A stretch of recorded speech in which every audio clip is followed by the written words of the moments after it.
Pues muchísimas gracias, Ángel. Nosotros continuamos aquí y lo vamos a hacer hablando de la historia de Elche, porque hay un médico, él es Roberto Hurtado, ilicitano, creció y estudió en el Instituto Montserrat Roig en el barrio de Carrús y luego se graduó como médico internista en la Universidad Miguel Hernández de Elche. Estuvo haciendo la residencia aquí en el Hospital de Elche y ahora trabaja desde hace 15 años en el Hospital de Orihuela.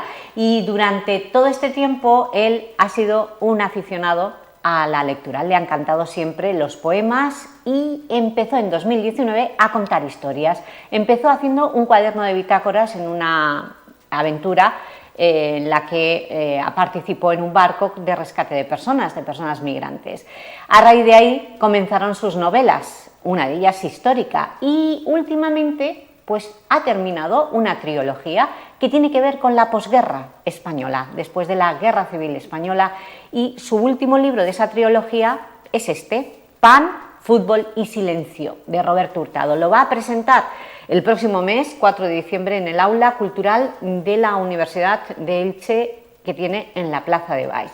Y este libro nos cuenta la historia de Pan, Fútbol y Silencio de los años 50, una historia basada en hechos reales y, aunque los personajes son ficticios, perfectamente se pueden reconocer si uno lee la novela. Roberto Hurtado, bienvenido. Hola.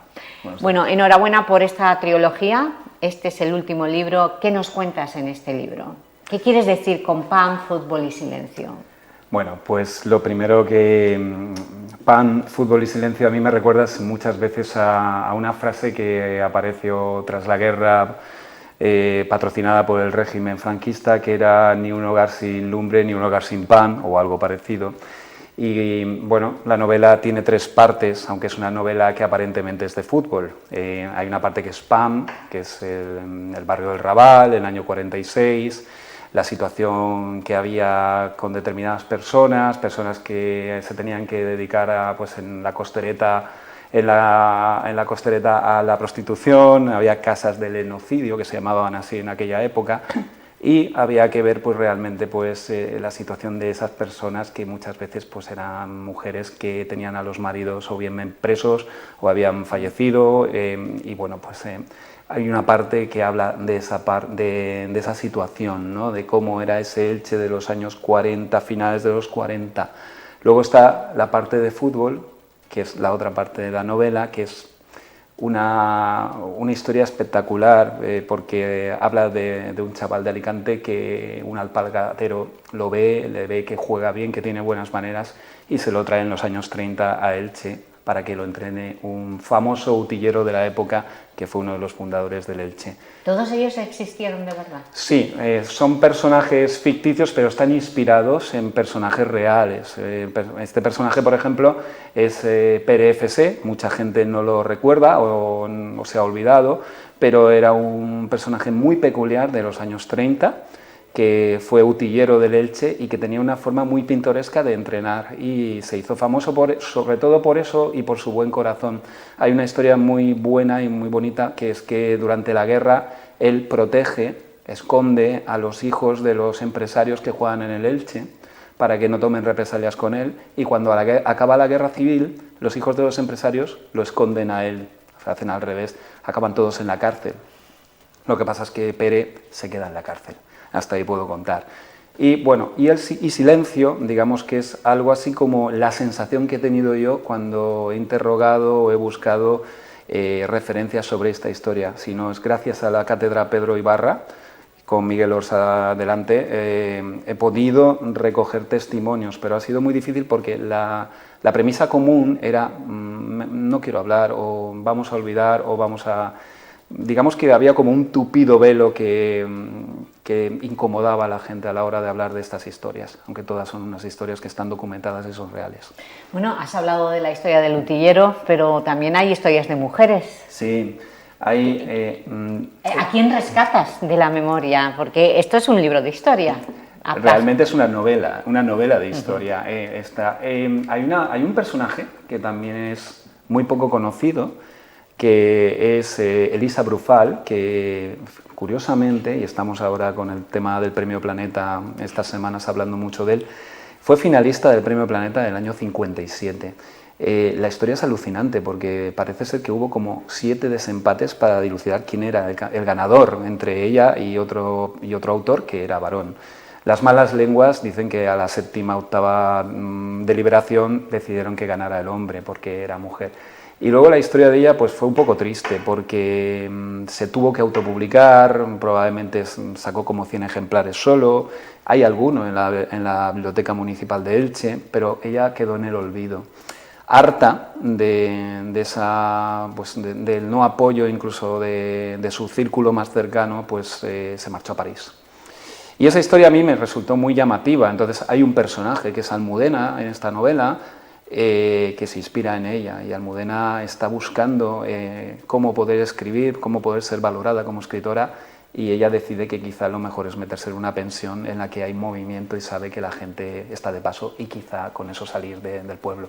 Madre mía, lo que te has tenido que inspirar, ¿no? Muchos personajes reales que los has mezclado en una historia que hay que leer la novela para ver qué vinculación tienen, porque no solamente está el utillero del Elche Club de Fútbol, ni está Elisa Brufal, sino que tienes también otros personajes muy destacados en la vida contemporánea de esta ciudad. Sí, y siempre pienso que lo importante es, la literatura muchas veces lo que nos hace es prolongar, y me explico, prolongar el no olvidar, ¿no? A mí no me gustaría que se olvidara, y tú lo sabes porque fíjate que yo recuerdo un reportaje tuyo de hace tiempo de la casa de don Julio María López Orozco, y eso a mí me inspiró mucho a la hora de un personaje de la novela que es un médico represaliado, pero no más por sus ideas políticas, sino porque era masón. Ese personaje se dedica a ayudar a los pobres, se dedica a ponerles monedas debajo de la almohada para que se puedan pagar los antibióticos, y bueno, pues es don Álvaro, y don Álvaro forma parte de esta novela porque realmente todos estos personajes que hemos hablado al final van a juntarse. Es una historia que empieza separada pero finalmente pues se junta. Ahí tenemos las imágenes, ese reportaje que ya ha desaparecido, donde ahora está el parque de don Julio María López Orozco. Esa era su casa. ¿Este es el reportaje que te ha inspirado la novela? Cuando yo entré, y que contaba precisamente que era el médico del pueblo. Es lo que me decían, que él dejaba siempre el duro. Antes sí. Salía de forma discreta, ayudaba a todo el mundo. Incluso cuando fallece, se dice que el entierro fue multitudinario, sí, y se considera la primera manifestación obrera en el franquismo en Elche. O sea que era un personaje muy popular por la gente necesitada, porque pues, era una persona generosa. Básicamente creo que era un buen médico, una buena persona sobre todo, y era generoso. Pues ¿qué has querido? ¿Por qué esta trilogía? Porque la última canción, El mar que respiras, que por cierto El mar que respiras es la novela que le precede a esta, ha sido una de las más vendidas por la editorial, Cuadranta. Sí. Bueno, ¿Qué has pretendido con estas 3 historias tan distintas de la posguerra? ¿Las has situado a todas en Elche? El mar que respiras es una novela ambientada en la provincia de Alicante, sobre todo en Guardamar del Segura. También es una historia de pescadores. A mí me fascinó el hecho de la gente que se fue detrás de la sardina en los años 40, porque se morían de hambre y tenían que hacer o emigrar o irse en barco. Y sobre todo, tanto El mar que respiras como estas son novelas de memoria, de lo que te comentaba, a través de la literatura entrar en una historia bien reflejada, bien referenciada, y que eso haga que la gente se interese y que no se pierda en el olvido. La última canción del verano es una novela de los 90, pero también se fija en la memoria, pero en la memoria sobre todo con los padres, con lo que no debemos olvidar, con las relaciones familiares. Es una novela muy íntima y es una historia de amor. Tiene que ver con estas dos, pero digamos que es como un salto en el tiempo y es algo más cercano, es más nuestro barrio, el barrio de Carrús y la música.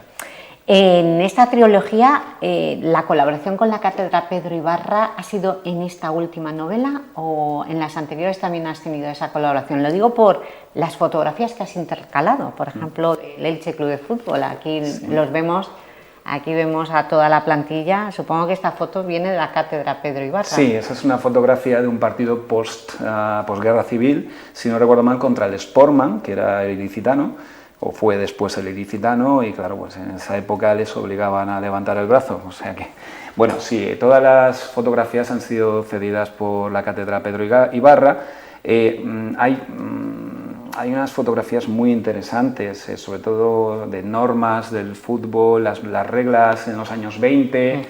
Hay incluso una que habla de términos en inglés que a lo mejor en castellano no son conocidos o que se han utilizado en inglés durante muchísimos años, hasta hace relativamente poco. Y bueno, pues tiene una serie de curiosidades interesantes. Casi todos los capítulos tienen un título que tiene que ver con el fútbol, algunos no, pero bueno, pues fuera de juego o jugar a cara de perro, son términos muy que se utilizan en la radio, sobre todo en los programas deportivos para cuando hablamos de un partido de fútbol. Y bueno, sí, sobre todo El mar que respiras, y nos hemos basado en toda la documentación que hay en la Cátedra Pedro Ibarra. La última canción del verano, ya te digo, es una novela mucho más personal, que ahí no tuve que referenciarme porque era casi una experiencia no propia, pero muy cercana. Es una historia del barrio de Carrús, de un primer amor. Vale, muy cercana. La posguerra, ¿tú conoces cómo vivieron tus padres, tus abuelos la posguerra? Tus abuelos, porque tus padres son jóvenes. Mis abuelos, a ver, yo por lo que sé, por la parte de mi madre, mi abuelo volvió del frente de Teruel, pero volvió enfermo y falleció. O sea, falleció, si no me equivoco, en el año 38, puede ser que me equivoque, pero no volvió del frente de Teruel porque enfermó y ya no regresó a Elche.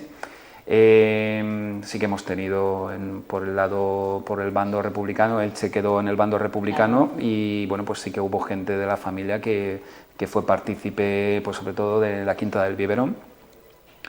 Y luego, pues lo que sí que hemos conocido es el hambre de la posguerra.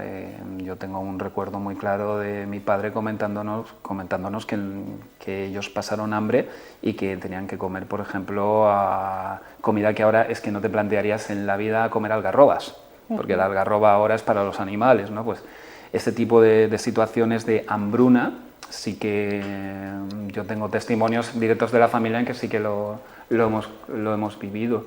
Pero bueno, también lo que hemos vivido es el resurgir de un pueblo, que es una de las cosas que yo quiero contar, porque la historia de la cooperativa de Elche es una historia de resiliencia, de decir, vamos a salir adelante, porque es que la historia de la cooperativa de Elche es el reflejo de Elche en sí, del resurgir de las fábricas, del resurgir de la industria, de ese espíritu que tenemos los ilicitanos para emprender. Y en esta novela se cuentan zapateros, empresarios zapateros que tienen a sus empleados y les dan clases para aprender a leer y escribir.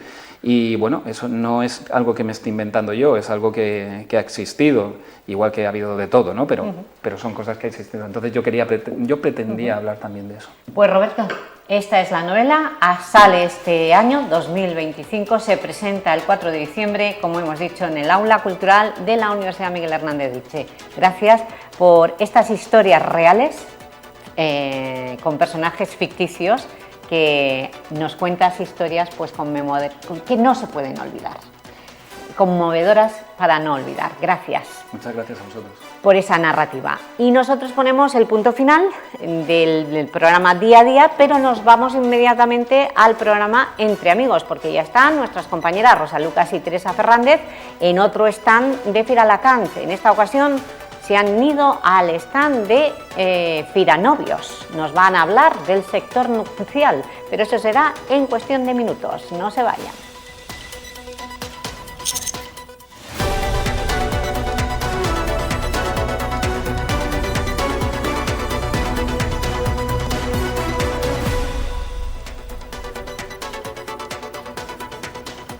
Bexa, Selecte Restaurant, Grupo Horizonte y la Casa de las Conchas han patrocinado este programa.